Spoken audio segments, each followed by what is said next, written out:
is the new Ford Escape. It represents a pretty radical departure from the model that preceded it, raising the all-too-important question, does it still have what it takes to win the hearts and minds of small crossover buyers?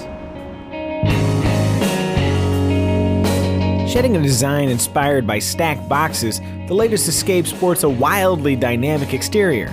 Just drink it in for a moment. That robust sense of style carries through to an interior that's on the small side for the compact crossover category. Still, there's more than enough head and legroom for normal-sized adults, the seats are comfortably supportive, and the use of soft materials in key areas adds a premium sense to the interior. In back is a good-sized cargo area that's expandable with seats that lock flat for big loads. When occupied, the rear seats can also recline, but do not slide. There's a lot to like inside the Escape, but there are some off-putting bits. There's this big gap around the rear door handle trim.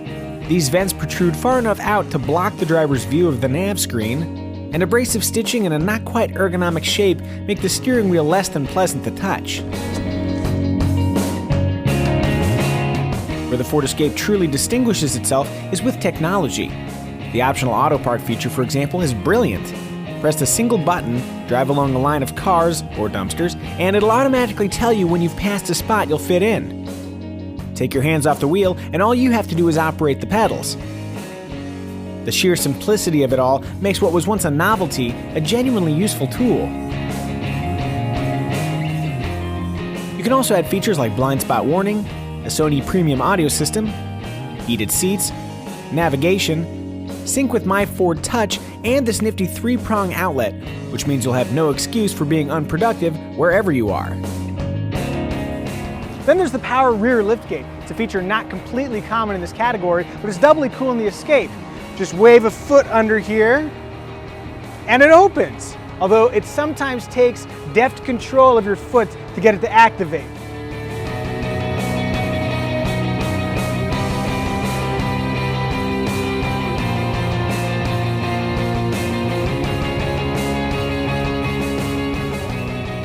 And opening the rear hatch is as easy as that.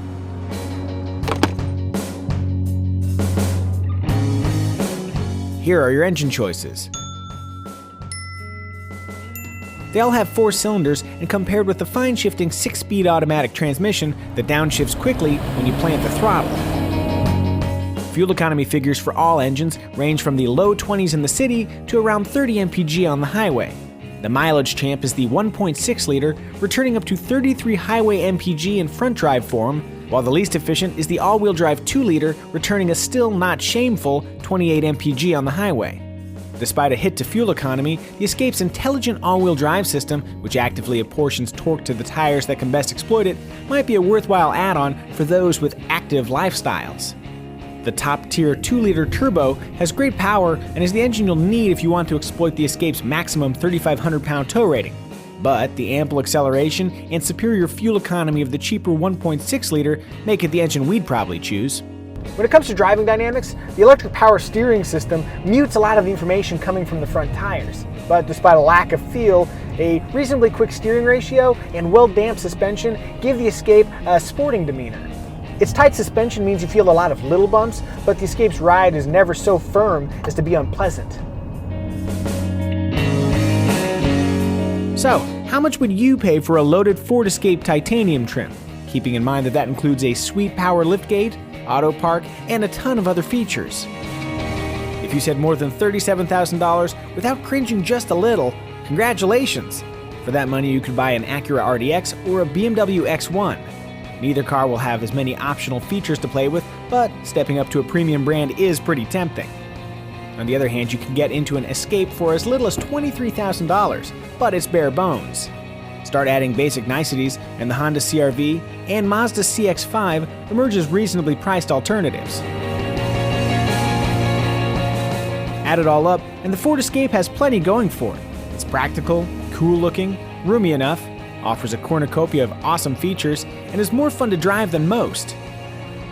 But man, can it be expensive. Buy one and you'll probably dig it, but before you do, it might be wise to do a little bit of research and see what else you can spend that money on.